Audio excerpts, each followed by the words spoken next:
Donald, thank you so much for coming. Thank you so much for having me. Appreciate that. All right. All right. My name is Gladkov here with Keller Williams, New York City, on the Renner Williams team. I have Donald Sharpe from the Movement Mortgage. He'll be talking about the industry, the rates, the vision, the story, how he got into it, and of course his niche, which is really amazing. Thank you, Donald, for being here. Thank you very much. Appreciate that. Thank you. Tell us a little bit about your team. So you mentioned before Movement Mortgage. You can go ahead and find your team. How large are you? How small are you? How nimble? How lean? What would you say is the...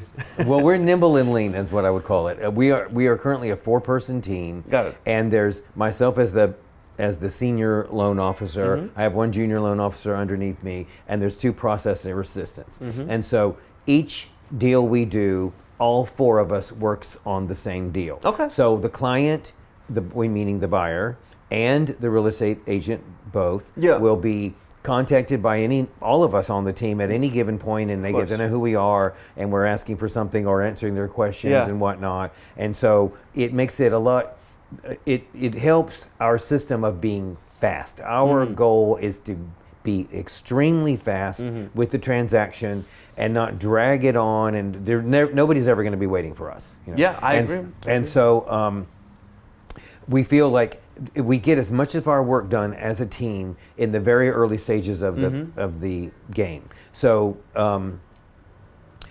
in the past, I've been in different situations, like even with the company when I owned my own firm, Sharpe Mortgage in Atlanta, Georgia. Yeah.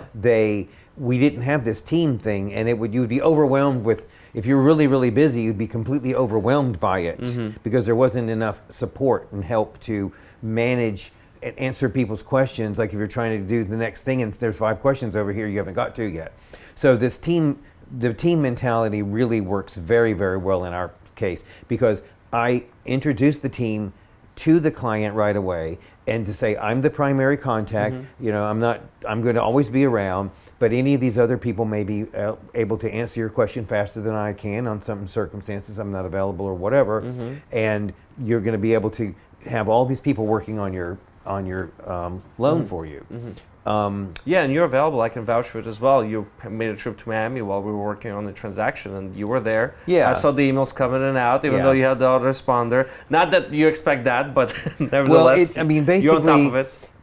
The life of a independent mortgage loan officer like myself parallels the life of a real estate agent in the fact that we kind of live our career to some extent. Yeah. It's a full commission all the time. It's how responsive you are or not. And so, like, since most of my clients are actually real estate agents contacting me, they're contacting me on real estate agent hours, which is Sundays and at night and Saturday and whatever it is. 24/7, yes. And so, but that's fine. I mean, that's how I have chosen to live my life, and it's I've been able to, as a loan officer, completely thanks to technology, then I can do about 99% of my business on this device. I mean, a tremendous amount of it can be done on the phone. True. It's electronic signatures, you name it, etc. Yeah. And then a small amount needs to be done on a laptop.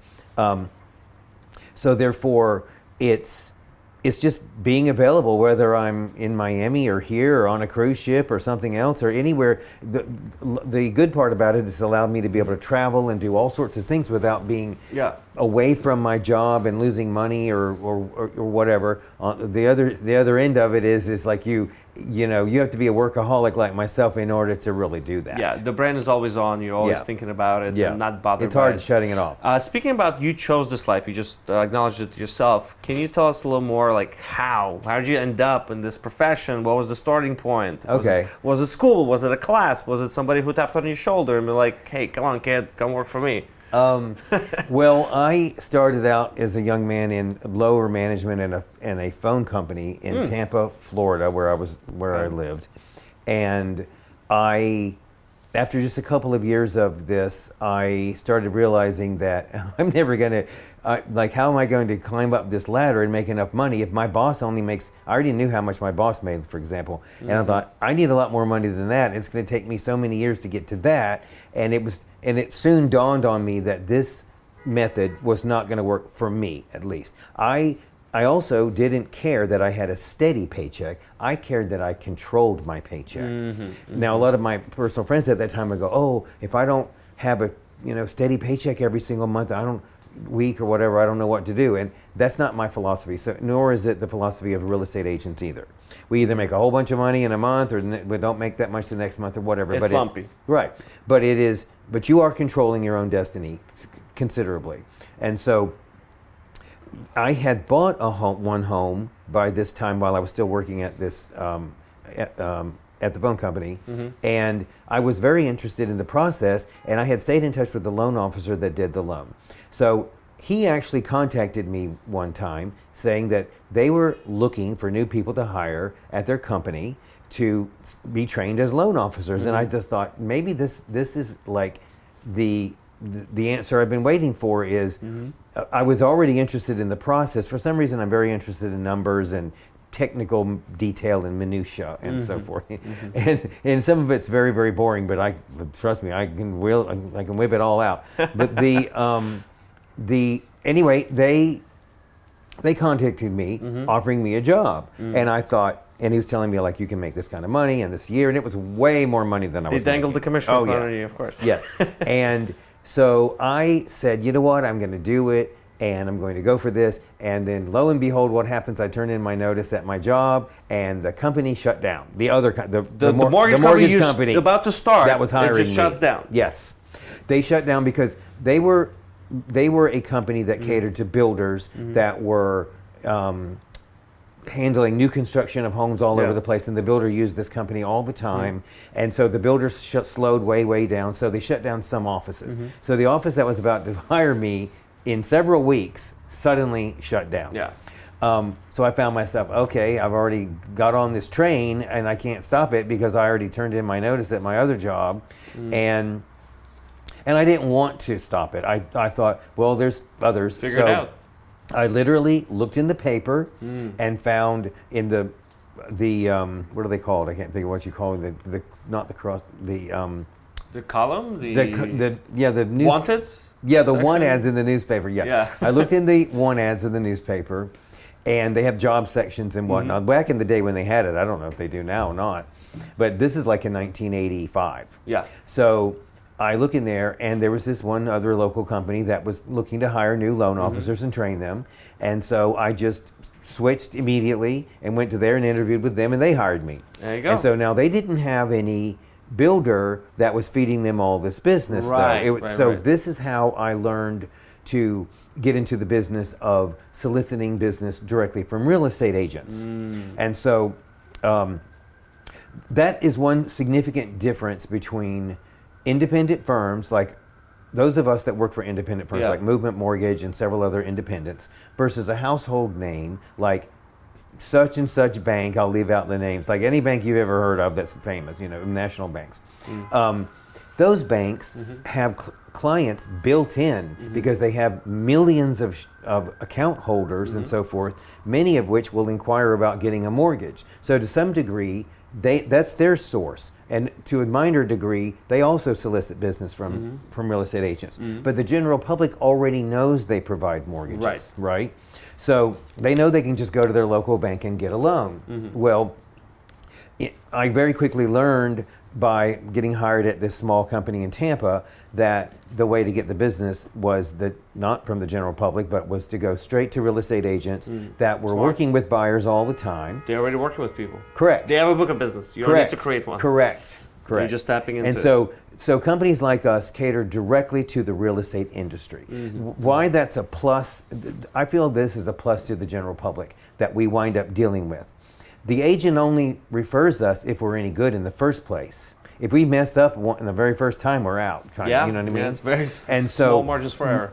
We get a chance or two with the agent, get a few deals under our belt or whatever, and it's a shoe-in to some degree that at least the agent is offering them a person that is experienced and knows what they're doing and is not a total stranger to the whole situation, as opposed to going to their bank, to a total stranger they never met, just based on the bank's name. Yeah, or the interest rate that they saw online, which is amazing. Absolutely. Well, and my point is that, people, sometimes they'll come to me and say, well, we see on the internet the interest rate is blah, blah, whatever, of course, a number. And the point is, on the internet, there's so many deceiving things that are not fully disclosing a number of other things. There's no such thing as a miraculous interest rate that's that far off from everybody else's. Yes. And so there's costs associated with loans. And so you either pay no points and regular closing costs for the loan, or you pay points and fees to permanently buy your interest rate down lower. And so most of the time when people pay points to do this, it's a mathematical calculation to figure out whether it's worth it or not based on how much they cost and how much they save. So they save money, so over time they save back all the money they spent on the point. You follow me? The question is it better, which probably some people also would ask, to have more in savings or more in assets? If somebody is coming to you and they already have owned a certain stock portfolio, maybe it's liquid, maybe it's not, is it better than having cash in banks? And how does that movement mortgage, for example, and your team looks at it? Well, we are going to look at it under the same general guidelines that most lenders are going to follow, national guidelines on standard loans. Meaning, in New York, loans that are under $1,080,000 are the conventional conforming category. So we're going to go by Fannie Mae, Freddie Mac guidelines, which are national guidelines that everybody's following. And we, believe it or not, we don't actually have to look at their assets for reserves or anything else for their loans. We only need to verify that they have enough funds to close. Now, so if they happen to have a lot of the money in investment accounts and not that much in cash, we do have to require that ultimately prior to closing we prove they have liquidated stocks or other non-liquid assets in order to close. You can't just say you're going to liquidate your stocks and show up at closing without proving you actually liquidated the stocks you said you were, right? So you could use that for the not only down payment but also for the closing costs. Yes, all correct. of those liquid assets that you do have. One more thing where you mentioned before regarding when somebody approaches you, which is a little bit different. They probably shopped online. They looked at some of the things. We're not going to name them this room, right? And you mentioned before that they go and they attach themselves to that number with a decimal, that rate that they see on Google or wherever. Yes. It follows them around. It follows them around everywhere they go. And how does that work? Well, basically, my advice to any consumers is don't trust the internet as far as current, accurate information for your particular scenario. Okay. Because there is no such thing as what are the interest rates today. Right. The reason being the interest rate for one person isn't the same for another person because they have different credit scores, different down payment amounts, different property types. If you're buying a co-op, it can be fractionally different than a condo. Some lending products don't even do co-ops at all, etc. And so an interest rate is very much customized to the individual borrower's current scenario, as particularly in regards to their credit scores. And so people will see some number, let's just say, call it 5%. They'll see 5% on the internet, and everybody else, including us, is quoting 5.5%, because that's actually what the normal rate is for a proposed scenario. And when we say that, we mean if the borrower meets a 740 credit score, 20% down, it's primary residence, etc. And so all those numbers do not apply to somebody that put 10% down, has a 700 credit score, bought a condo instead of a co-op, or vice versa, and so forth. So there's far too many discrepancies with any individual situation of the buyer to just give a flat quote. Now, once I have already spoken with the person and done a pre-approval with them and got their credit report and certain things, I can then start giving them an accurate one on any given day because I know their credit score mainly. So, and you mentioned pre-approval. I apologize to interrupt. The pre-approval versus pre-qualification. Yes. How's that different?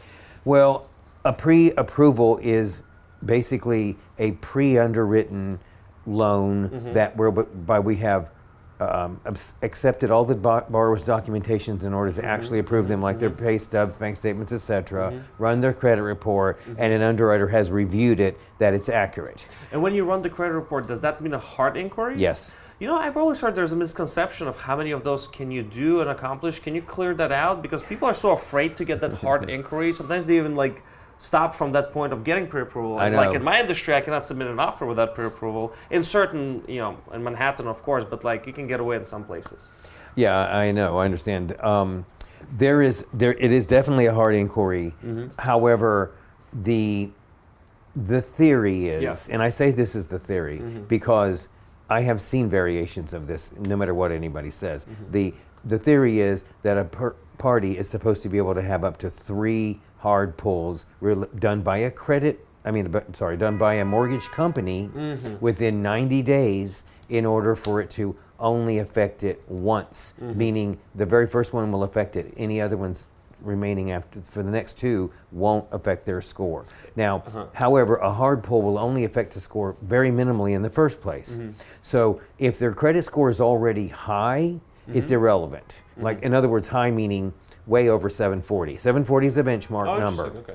So if they have 800 and it's going to drop their score to 795 or 790, it's completely irrelevant. It's already stellar. It doesn't affect the rate or anything it's like completely, that. it's already stellar. They could drop it all the way to 740. Now what happens is if their score is actually 741 and then they have some other inquiries, either from mine, technically, we will pull it and it will say 741. Another one pulled might show a lower score, or if they get more inquiries in the process of the loan, their score could drop. Now, what people don't realize is that the credit reports are valid for 4 months.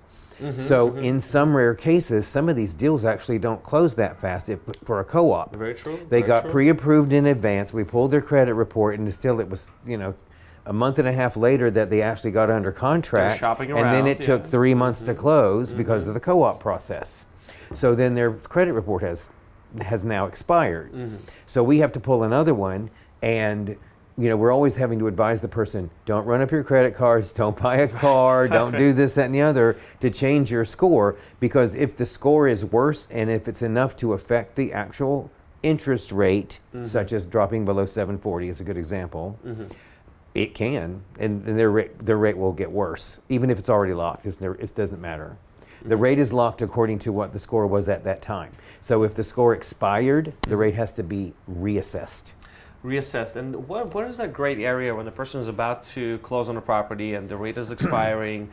Is there a point where you step in or your team to mitigate that situation to make sure that the deal is held together? The rate expiring or the credit report? The rate is expiring, meaning is there an extension period that you can file for, or how does that work? Yeah, this is a good question that people don't understand.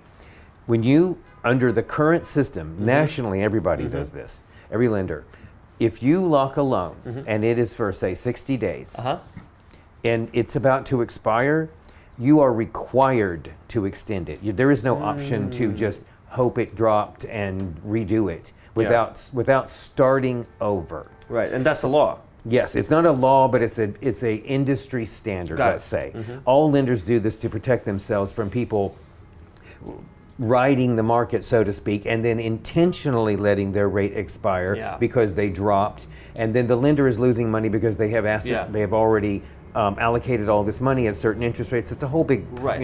If you're on the other side now, as the interests are rising, which we're in 2023, right, May. Yes. I feel like the buyers, especially, I've closed deals in Queens, Staten Island, mostly Manhattan now, but in Brooklyn as well. And I've had certain buyers 1 week they were like not qualified, they're qualified, not qualified, qualified.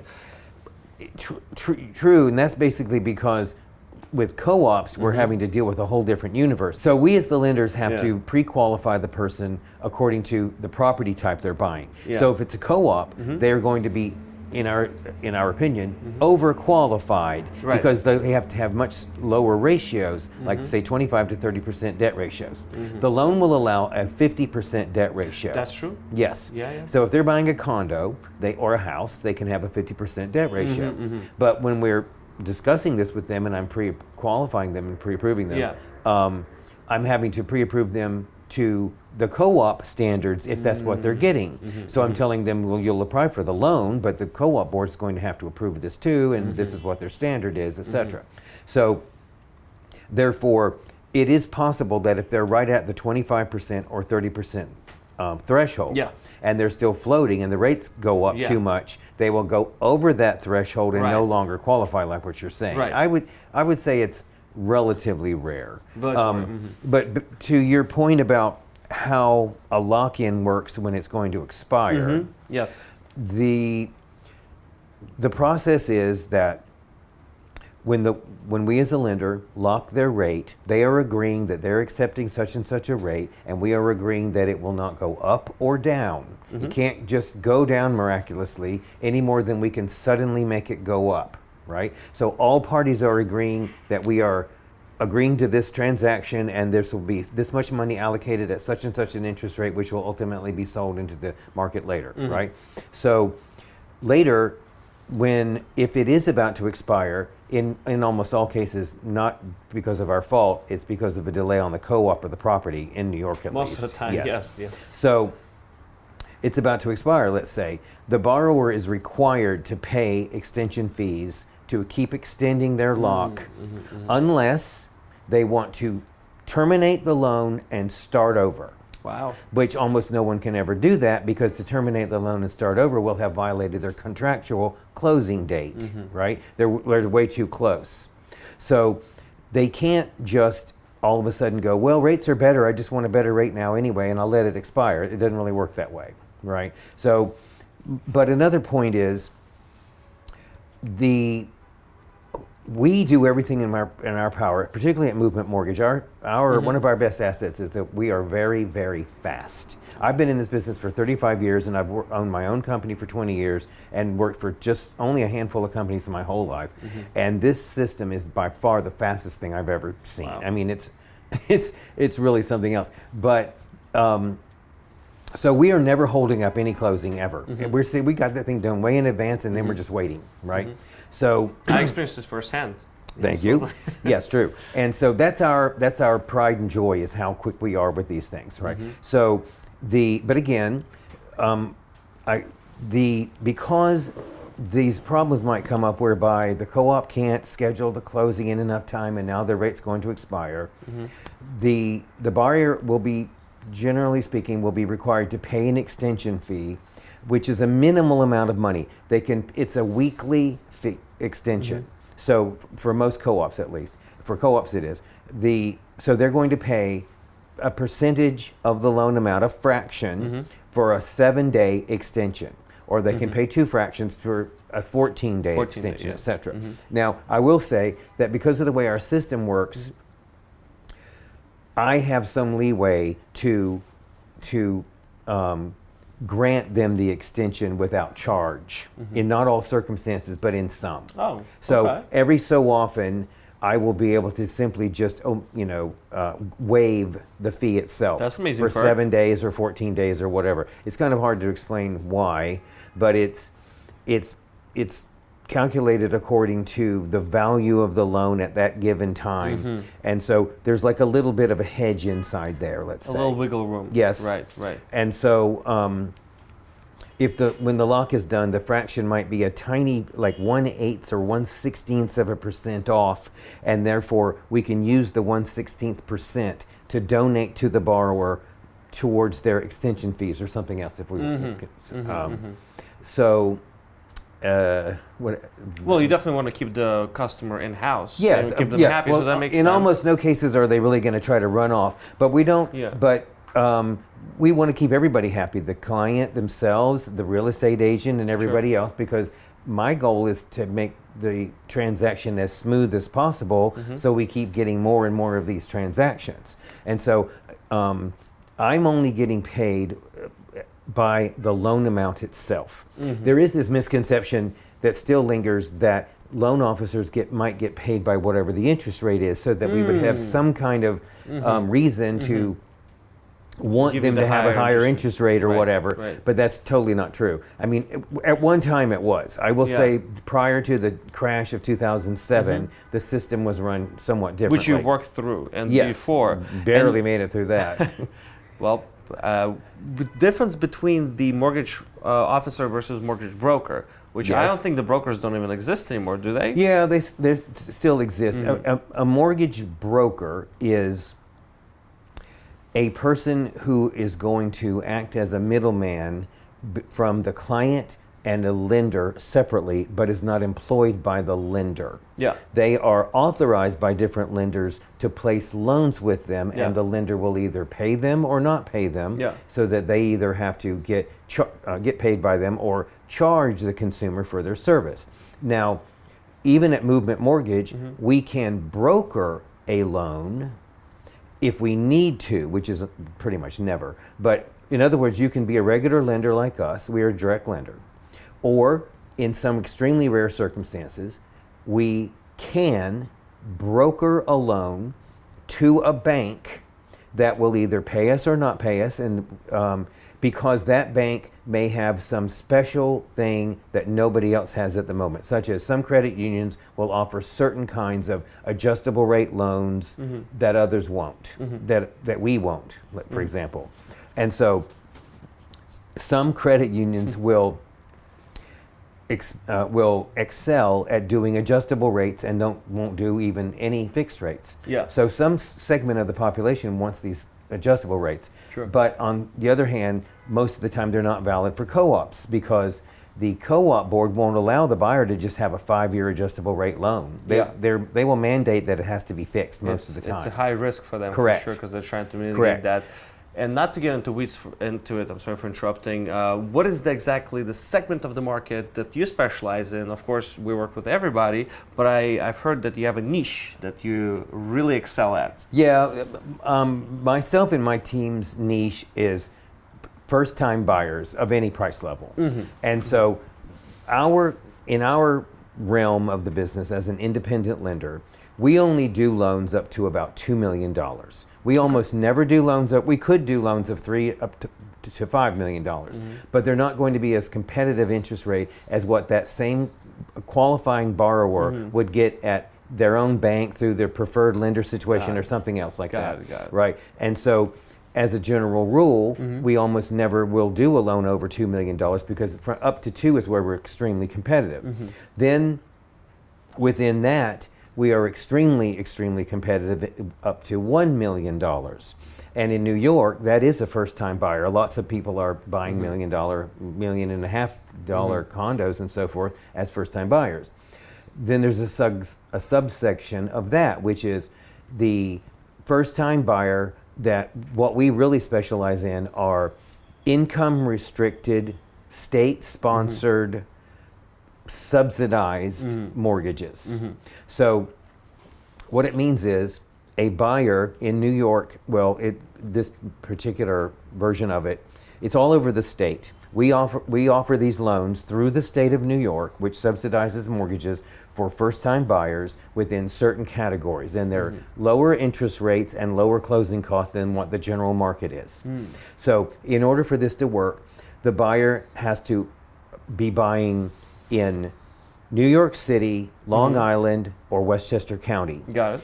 In order to have an income up to $160,000 and be considered income qualifying. Up to, that means correct. It's a cap. Correct. So everything below that is good. Correct. Got it. And so it's not people buying $2 million homes and $1 million homes. It's people buying $200,000, $300,000, $400,000, $500,000, $600,000 homes. That the especially co-ops. If a person is making close to $160,000 and qualifies for this special funding, they will be buying a $500,000 or $600,000 co-op at the most. Sometimes with gifting from their parents, putting larger down payments. Sometimes they will have a co-borrower, a non-occupying co-purchaser with their parent, and certain things like this. And the maximum loan of this program, the maximum price home is $806,000.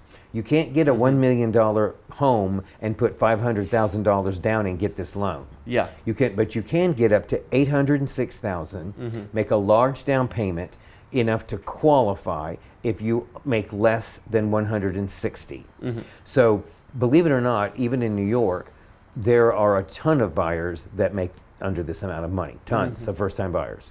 And so we have excelled in like putting these together and kind of going after this segment of the market. the definition of a first-time buyer, by the way, is not just that they were a first-time buyer. It really means any person that hasn't owned a home in the last 3 years. They could have actually owned a whole bunch of other homes in the past and then rented for 3 years, and then they qualify again, just as if they never owned one. That's one little variation. There's a variation of it for veterans too. Any veteran that is of any kind of military that is within the $160,000 price range, the $160,000 income range, gets an even lower interest rate. Wow. Okay. And there's all these subcategories of this.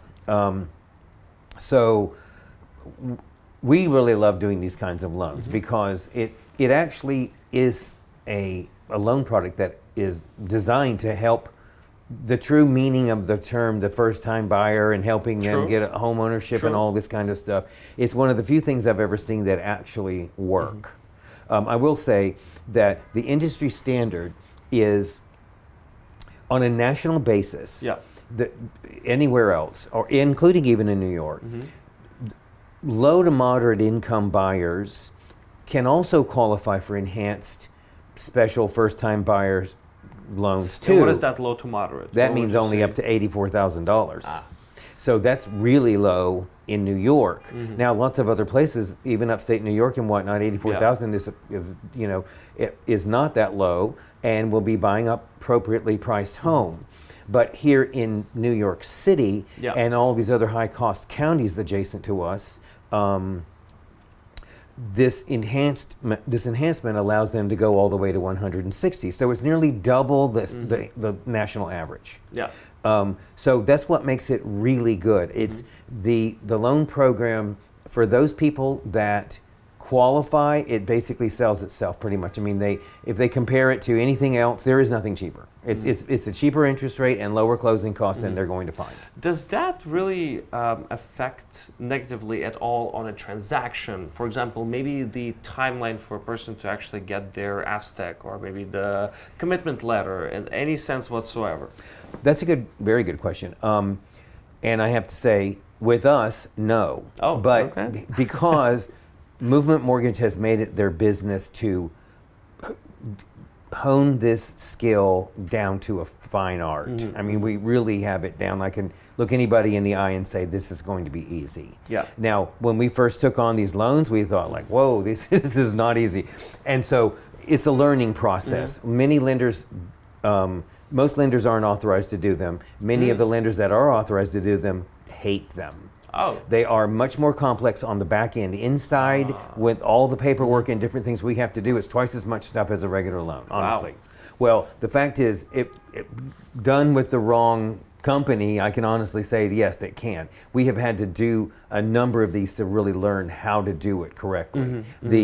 We've done them and cut our teeth on these things for quite some time until we have realized what a great product it is. It is a lot more work on our side, but the final analysis of it, it's like a machine. It's sort of like a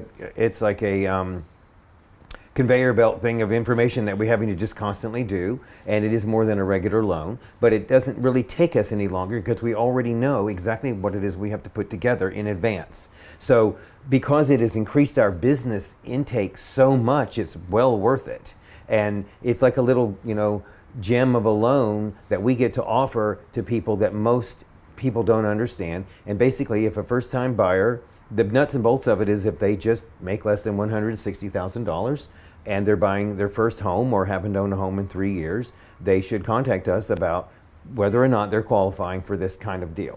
Now, in some rare cases, the real estate agent will be hesitant and say, oh, we had a bad problem with this kind of loan a long time ago, and we're, hesitant to take a contract because that's the kind of loan they want. Yeah.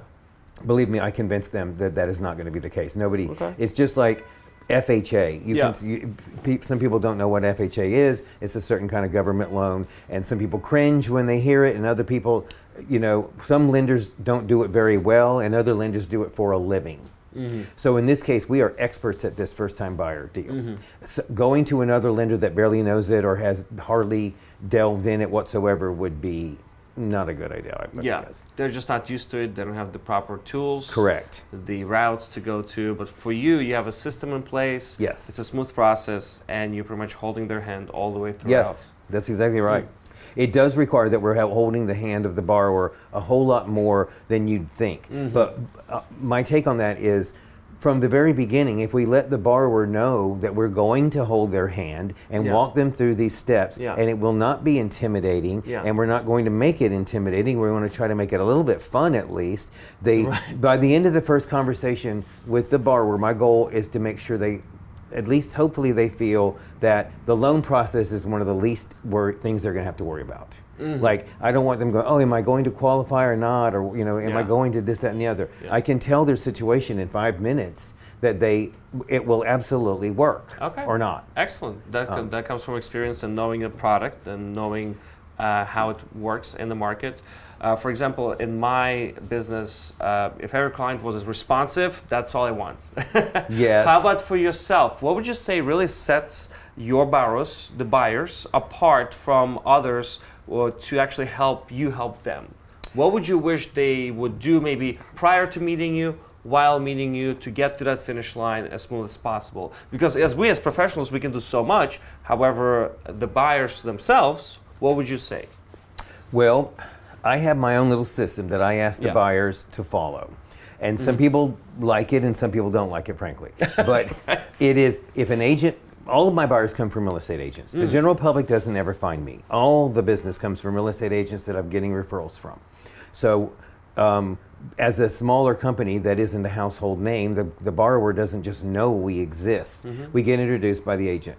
So when the agent introduces me to a buyer that is, whether they are a first-time buyer or not, I ask them to kind of humor me with my process here and to I ask the borrower themselves to respond to a series of questions, one set of questions in one email to them, to respond back by email prior to me setting up a call with them. Right. And I have some pre-formatted ones that tells me whether they're a first-time buyer or not, if their income is under or over 160,000, what they think their credit score is, certain facts that if they will complete and send back to me, it's literally like 5 or 6 questions is all. Then when they complete that and send it back to me, I know about 99% of what's going to happen. Right. And so I will set the call up with them to then explain to them, according to your answers, this, and this is what's going to happen. Or here are your options. Yeah. And so it's, in my opinion, this saves everybody a whole lot of time. Sure. And it also gives me a written set of documentation of what the borrower actually said as opposed to what they said on the phone. Right. Because I really like to keep all my notes and my ducks in a row all the time of what I told them and what they told me, so that later there's no confusion. Well, you told me so and so, and I go, well, here's my communication. It's all in writing. Right. So I really do like a lot of written communication with the borrower, and I'll call them as many times as they want or anything too. So I really like for the borrowers to do that. And then the second part is we will require that the borrower fill out our online application in order to do a pre-approval for them, because we have to have a little database of what their situation is to even pre-approve in the first place. Right? And so if there was anything that I wish that the buyers would do more of, it's just maybe be more thorough with what they enter into the application, because as I was telling you earlier, there's like a deal where all of a sudden this person owns another home, they never even mentioned it. Oh, certain things like this. Yes. What is the worst thing you could hear while you're amidst of not qualifying, but getting somebody an actual loan? So you've already got the pre-approval, they got the property under contract, they're on their way to actually make that closing table deadline. What is some of the worst things you've seen? Some of the worst things I've seen is, we just leased a car, took a $1,400 lease. Weeks before closing. Literally, this is weeks before closing. Oh yeah, and they didn't close either. And taking out a loan on a car, taking out a bunch of credit cards, ran their score down. That's really much. That's the general thing. So I have a written document that each a borrower gets that states the do's and do nots, yes, right, of the process. Like, do not continuously run up your credit cards. Do not apply for any more credit during this process if you can at all avoid it. It's particularly car leases or anything else that can literally cause you to no longer qualify. Wow. And they can't close. You what? They cannot close. That's it. The bank just walks yes, out. Exactly. Is there any way around it at all? Is there like a bridge loan, or is there any kind of like maybe additional down payment from a family member? Is there a way to resolve that when you're like in the middle of it? Yes. The only way, money talks all the time. Okay. So money buys everything in the world, right? So therefore, the problem, the way to get around any problem is you're going to have to throw more money at it, which means a lot bigger down payment might overcome the debt ratio situation that they took when they took on a brand new car or something else. But most of the time, the borrowers don't have as much unlimited access to money to overcome something like that. Yeah, that makes sense. Would you say from your experience working with so many clients, do you find more people who are employed by, let's say, a bigger corporation, they have a W-2, versus somebody who maybe is getting 1099s? Do you encounter a lot of freelancers? Yes, yes and no. I mean, in New York, we have every kind of employee. So we have tons and tons of people that are standard business people on W-2 employment, which is the easy version of how to do the loan. Right. And then there is an unusually high amount of actors, artists, and the like in New York. And I have done tons of actors loans, people on Broadway, people in TV shows, all these different things. And you'd be surprised that practically every single actor or artist of this type is on 10 different W-2s. They will have agencies that pay them a W-2, and then they have like NBC pays them a W-2, Showtime paid them a W-2, Netflix, something else, Broadway. And just for a certain time. Yes, gig. Yeah. Correct. They're gig workers, and so in the gig worker loan aspect, we have to. It's odd that basically they're self-employed persons, but they have 8 or 10 different income sources coming in. So it's a little bit harder to analyze what they do. But I mean, I've done so many of them that it's become a lot more commonplace. Before I moved to New York, it wasn't common to me to do this. But it simply, people have a misconception, I will say, that if they are self-employed or 1099 or gig workers, that there's no way they could possibly qualify for a loan. And lo and behold, they're surprised that yes, you qualify just like anybody else. If you are an actor and you had 5 jobs in 2021 and then you had only 3 in 2022, but all 3 of them was the same line of work and a similar amount of income and whatnot, we average what that amount of income was for those 2 years, regardless of how many sources and how many different 1099s or W-2s they got paid from. They are truly self-employed because they are able to take or not take the gig that they're getting. They're offered gigs. And so they either take them or they don't take them, just like a self-employed person earns more business or doesn't. And so we underwrite them the same way. It's just there's a whole lot more documents in there because they've gotten all these tons of W-2 forms. They need all the track records yes, together. But I will say that so many people are surprised that they can qualify for a home. And often they don't even attempt to get a home. They're paying sky-high rent. And they could have easily just bought a home if they're educated enough to know this. I mean, the Manhattan apartment, what was it, 5,000? It hit the record high last summer. We're like in 2023 now, entering this summer. I think it might go higher. The supply has been so low on the rental market. The only thing they've been building is luxury real estate. So nothing inexpensive is built. One Wall Street, I have a listing coming up for a studio. It's a little over 400 square feet. Guess the price. 800 something? 800 something. $800,000. You mean it's to rent? To rent, yes. Oh. For a studio to rent, One Wall Street, which is downtown $5,100. Yeah, close, very close. Five? So 42. Oh, I should have said $4,100. No, Can it's we all take right. that over? But then all the fees you add want- to it, the broker's commission, the move-in fees, the yada yada, and the insurances. well, some of the studios are easily $4,000. Yeah, and then you add everything else. Might as well purchase. And you said that people don't even realize they don't have the proper education to Correct. even get there. So Correct. in a sense, when people are watching this, wherever they're watching it from, what's the best way to find you? Through an agent. I mean, basically, I'm not sure how to answer that question. Yeah. Do you live on Instagram? Do you prefer? Yeah, good point. Yeah. Okay. Yes, I can easily be followed on my Instagram account, which is Sharpe_mortgage_team. We'll drop it here. Yes, and it's my last name, Sharpe, Sharpe. Yeah. And we are also called the Sharpe Mortgage Team in Movement Mortgage. So Yeah. anyone can go onto movement.com and type in my name, Sharpe, and our team comes up and so forth. Again, the general public won't know how to find certain persons like myself Yes. that cater to the business of real estate agents. Right. And so rarely am I already dealing with a buyer and then they find an agent. It's almost always that the agent that I've already introducing. worked with some, or they're giving us a shot or whatnot and connecting us together. And so but then I will immediately try to follow them on Facebook or Instagram and certain things like that to get to know what the client is like. And I Yes. follow all the agents that Yes. way, of course. Thank you for coming, Donald. Thank you It's very been a much for having pleasure. me. I appreciate Thank you for that. your time. Thank you so much.